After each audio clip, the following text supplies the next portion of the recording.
परम आदरणीय श्रोता बंधु और मेरी श्रद्धामयी माताएं बहनें, आज चतुर्थ दिवस की कथा का शुभारंभ हो रहा है। मन और वाणी को पवित्र करने के लिए कुछ क्षण भगवान नाम का आश्रय लेते हैं। मिला जुला के मस्ती के साथ भगवान का नाम संकीर्तन। भक्तो प्रेम से मिल कर बोलो जय सिया राम राम राम। भक्तो प्रेम से मिल कर बोलो जय सिया राम राम राम। भक्तो प्रेम से मिल कर बोलो जय सिया राम राम राम। भक्तो प्रेम से मिल कर बोलो जय सिया राम राम राम। जय सिया राम राम राम राधे श्याम श्याम श्याम। जय सिया राम राम राम राधे श्याम श्याम श्याम। जय सिया राम राम राम राधे श्याम श्याम श्याम। जय सिया राम राम राम राधे श्याम श्याम श्याम। भक्तों प्रेम से मिल कर बोलो जय सिया राम राम राम। भक्तों प्रेम से मिल कर बोलो जय सिया राम राम राम।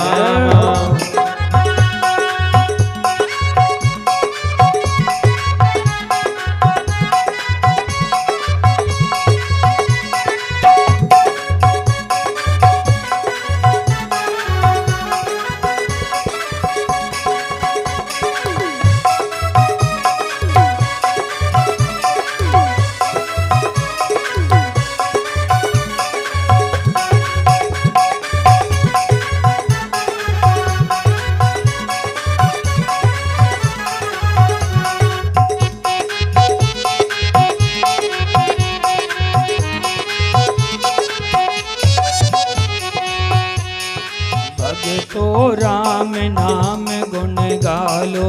भक्तो राम नाम गुण गालो। भक्तो राम नाम गुण गालो। भक्तो राम नाम गुण गालो। सच्चे दिल की ज्योत जगा लो। सच्चे दिल की ज्योत जला लो। सच्चे दिल की ज्योत जगा लो। सच्चे दिल की ज्योत जला लो। एक दिन जाना उसके धाम जय सिया राम राम राम। एक दिन जाना उसके धाम जय सिया राम राम राम। भक्तों प्रेम से मिल कर बोलो जय सिया राम राम राम। भक्तों प्रेम से मिल कर बोलो जय सिया राम राम राम।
जिसने जपी राम की माला।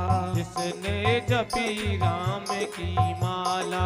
जिसने जपी राम की माला। जिसने जपी राम की माला। उसकी सुंदर हो गई काया, उसकी सुंदर हो गई काया, उसकी सुंदर हो गई काया, उसकी सुंदर हो गई काया। बिगड़े बन जाए सारे काम, जय सिया राम राम राम। बिगड़े बन जाए सारे काम, जय सिया राम राम राम। भक्तों प्रेम से मिल कर बोलो, जय सिया राम राम राम। भक्तों प्रेम से मिल कर बोलो, जय सिया राम राम राम।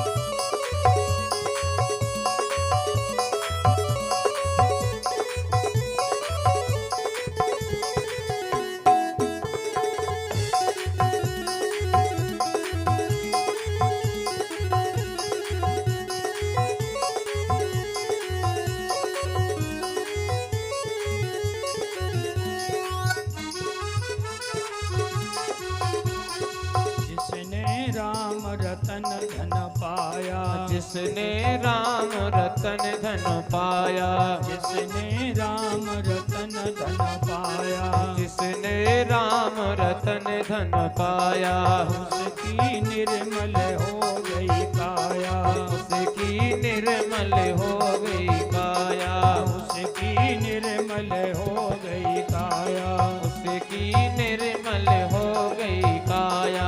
उसके घट में बस रहे राम, जय सिया राम राम राम। उसके घट में बस गए राम, जय सिया राम राम राम। भक्तों प्रेम से मिल कर बोले, जय सिया राम राम राम। भक्तों प्रेम से मिल कर बोलो, जय सिया राम राम राम। जय सिया राम राम राम। जय सिया राम राम राम। जय सिया राम राम राम। जय सिया राम राम राम। जय सिया राम राम राम। जय सिया राम राम राम। जय सिया राम राम राम। जय सिया राम राम राम।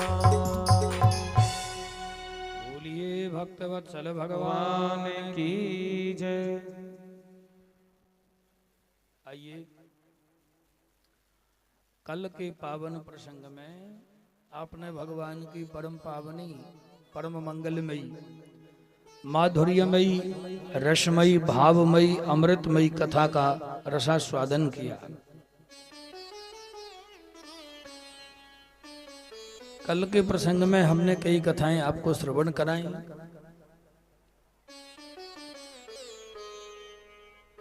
प्रथम अवतार भगवान का शनक सनंदन सनातन सनत कुमार के रूप में, दूसरा वाराह, तीसरा संत नारद, चौथा नर नारायण, पंचम कपिल देव, छठवां दत्तात्रेय, अनसुईया मैया की बड़ी पावन कथा श्रवण कराई। भारतीय पतिव्रता नारी ने ब्रह्मा विष्णु शिव तीनों को अपना पुत्र बनाया, अपना दूध पिलाया। सातवां अवतार भगवान का यज्ञ नारायण के रूप में हुआ। स्वयंभू मनु महाराज की दूसरी बिटिया नाम है आकुति। इनका विवाह रुचि नाम के प्रजापति हैं रुचि ऋषि, उनके संग इनका विवाह हुआ।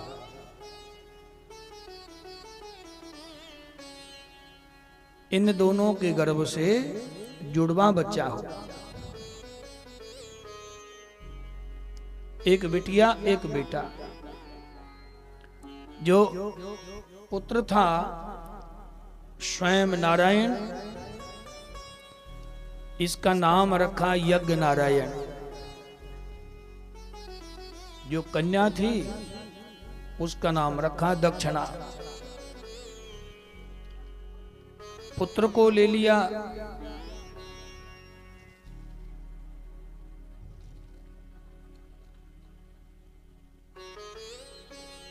मनु महाराज ने,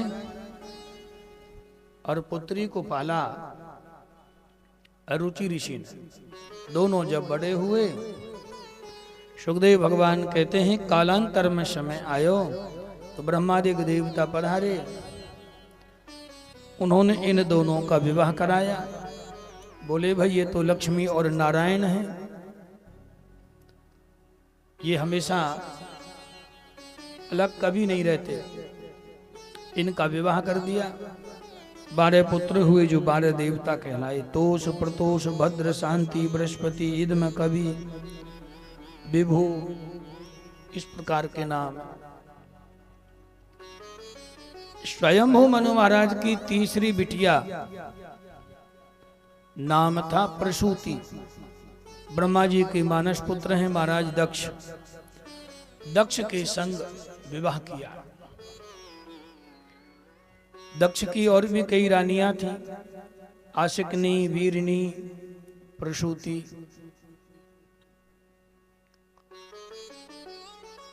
समय बीत गया। भोलेनाथ समाधि लगाए बैठे थे।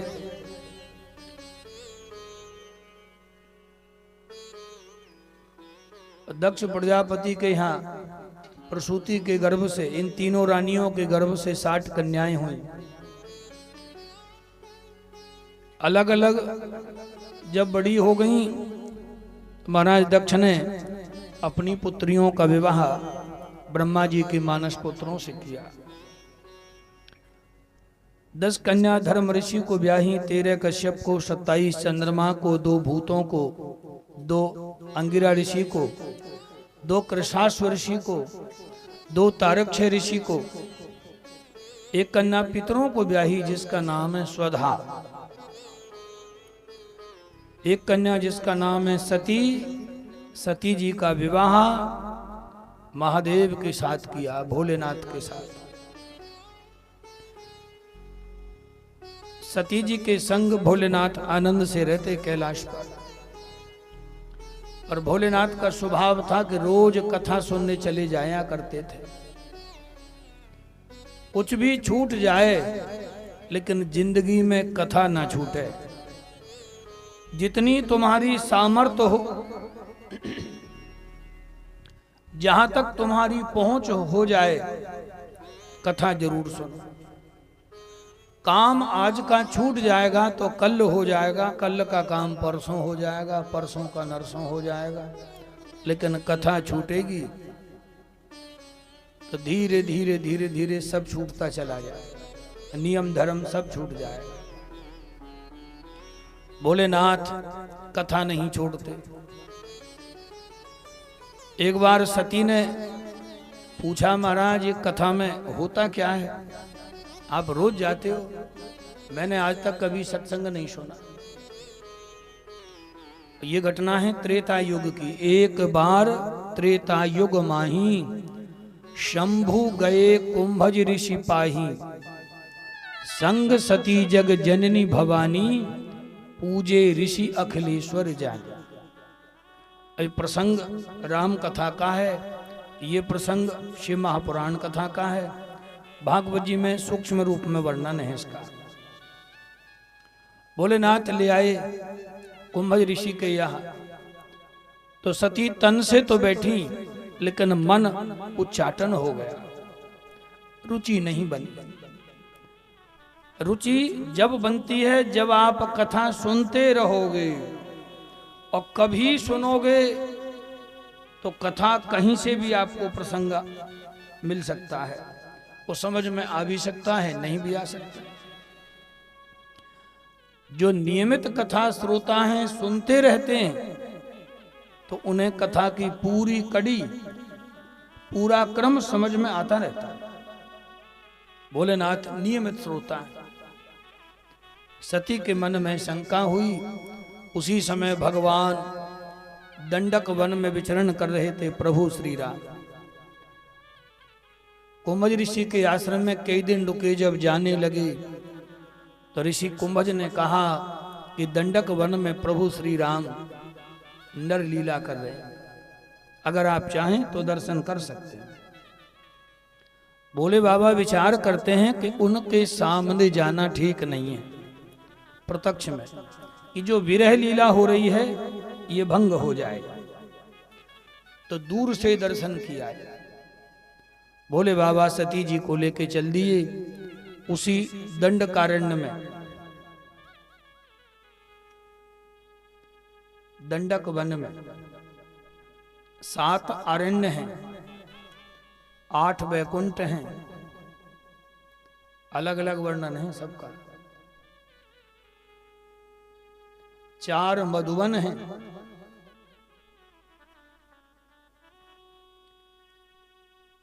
दंडकारण्य से निकल रहे थे। भगवान राम आ रहे थे, वही लीला। जानकी जी का हरण हो गया। राम लक्ष्मण जानकी जी को खोजते खोजते, रोते विलखते पुकारते आ रहे थे। ये नर लीला है। बड़े बड़े ज्ञानी ध्यानी भटक जाते हैं, ऐसा क्यों हुआ? अरे ज्ञानी ध्यानियों की बात तो छोड़ो, भगवान के वाहन गरुड़ जी को ही शंका हो गई। जब मेघनाद ने नागपाश में भगवान राम लक्ष्मण को बांध दिया तो नारद जी गए, भगवान के वाहन पक्षीराज गरुड़ जी से कहा कि तुम जाओ और भगवान के बंधन खोलो। इस समय भगवान बंधे हुए हैं। गरुड़ जी गए, नागपाश काटा, बस उसी दिन से रोग लग गया, बीमार हो गए, अहंकार हो गया। विचार करते हैं कि ये कैसे भगवान जो अपने आप को नहीं बचा पा रहे, अपना बंधन स्वयं में नहीं छुड़ा पा रहे, तो ये लोगों का भव बंधन कैसे छुड़ाएं? अभिमान की जब शरीर में से बदबू आने लगी, पक्षियों ने भी मना कर दिया कि हमारे बगल में मत बैठो।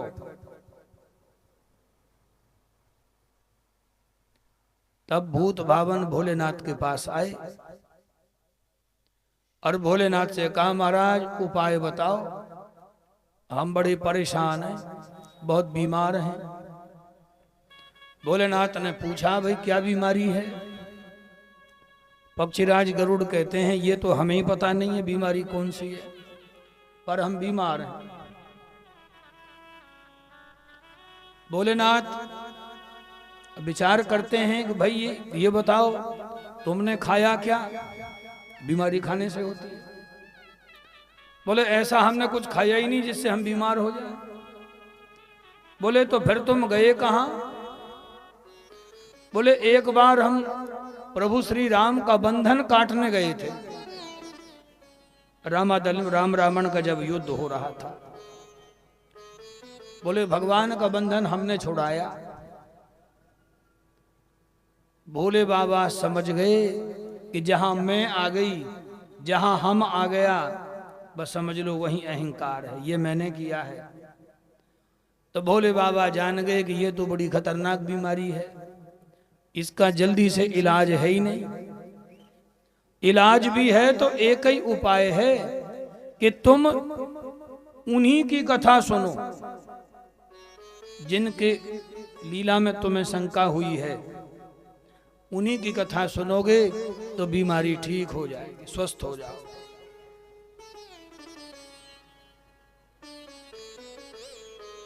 भोले बाबा से कहा तो फिर आप ही सुनाओ। भोलेनाथ ने विचार किया कि जिसका मन शंकाओं से कूट कूट के भरा हो, इच्छाओं से कूट कूट के भरा हो, अहंकार से कूट कूट के भरा हो, और उसमें थोड़ी बहुत भगवान की कथा भर ली, तो थोड़े दिन टिकेगी और फिर खराब हो जाएगी, निकल जाएगी। फिर ये पक्षी है, अब मैं इसकी भाषा तो जानता नहीं, न मैं इसको इसकी भाषा में सुनाऊंगा। तो गरुड़ जी से कहा एक काम करो, तुम चले जाओ काग वसुंड जी के यहाँ, वो बहुत बढ़िया कथा कहते हैं, हमारी चेला हैं, उनसे कथा सुनो। भगवान ने पक्षीराज गरुड़ को भेजा काग वसुंड जी के यहाँ, वहां इन्होंने कथा सुनी। ऐसे ही शंका हुई पार सती जी के मन में, तो भोले बाबा खड़े हैं ऊटक में, प्रभु श्री राम लक्ष्मण आ रहे हैं। दूर से भोलेनाथ ने हाथ जोड़ के दंडवत प्रणाम किया और सच्चिदानंद कह के प्रणाम किया। सती जी विचार कर रही हैं कि यहाँ ना सत्य है, ना चित्त है और ना आनंद है। ना सत्य दिखाई दे रहा, ना इनका चित्त प्रसन्न दिखाई दे रहा, और आनंद तो नेको नहीं दिख रहे, वो रो रहे हैं, बेलख रहे हैं। और मेरे महादेव इन्हें सच्चिदानंद कह रहे हैं। भोले बाबा ने बहुत समझाया, देवी ये रंगमंच की लीला है, आप झंझट में मत पड़ो, चक्कर में मत पड़ो। नहीं मानी, बोली महाराज मैं तो परीक्षा करके देखूंगी। अब भोलेनाथ के इतने समझाने पर भी जब सती जी न मानी तो भोले बाबा समझ गए, होई है सोई जो राम रच राखा, होकर तर्क बढ़ा वही शाखा। अब तो जो प्रभु की इच्छा है वही होने वाला है। बोले बाबा बोले देवी ठीक है, हम यहाँ बैठे हैं वृक्ष की छाया में, आप चली जाओ। सती जी आई, विचार कर रही हैं कि जानकी जी को खोज रहे थे, तो क्यों ना जानकी जी का रूप बना लूं। मार्ग में खड़ी हो गई, सीता जी का भेष बना लिया। राम लक्ष्मण सामने से आ रहे थे, जैसे दृष्टि डाली। अब राम जी तो अंतर्यामी है, सब जानते हैं कि जानकी जी तो कहाँ हैं। जानकी जी का इस समय निवास है पावक में, अग्निदेव को समर्पण कर रखी है। रावण जिसे हर के ले गया वो वेदवती है। देवी भागवत में वेदवती की 3 जन्म की कथा है, और हम लीला कर ही रहे हैं। तो ये सीता जी के भेष में, तो सती जी को पहचान लिया, हाथ जोड़ करके प्रणाम किया, अपना नाम लिया, पिताजी का नाम लिया और पूछा देवी आप अकेली इस जंगल में? भोलेनाथ दिखाई नहीं पड़ रहे, कहाँ रह गए? सती जी ने जैसे ये सुना तो होश उड़ गए, कमाल हो गया। मैं जिन्हें साधारण मनुष्य समझ रही थी वो तो भगवान है, मैंने बड़ी भारी गलती कर दी। अब क्या करूं? अब लौट के जाऊंगी। पहली गलती तो ये हुई कि पति के वचन पर विश्वास नहीं किया। कल्याण न होइबा नारी को जो पति की बात न माने। तो मैंने उनके वचन पर विश्वास नहीं किया। और दूसरा, यहां सीता जी बन के परीक्षा ली। अब विचार करती हैं कि मैं जाऊंगी और भोलेनाथ पूछेंगे तो क्या उत्तर दूं। सती जी आई, बोले बाबा बैठे थे, सो बोले देवी आपने परीक्षा कर ले।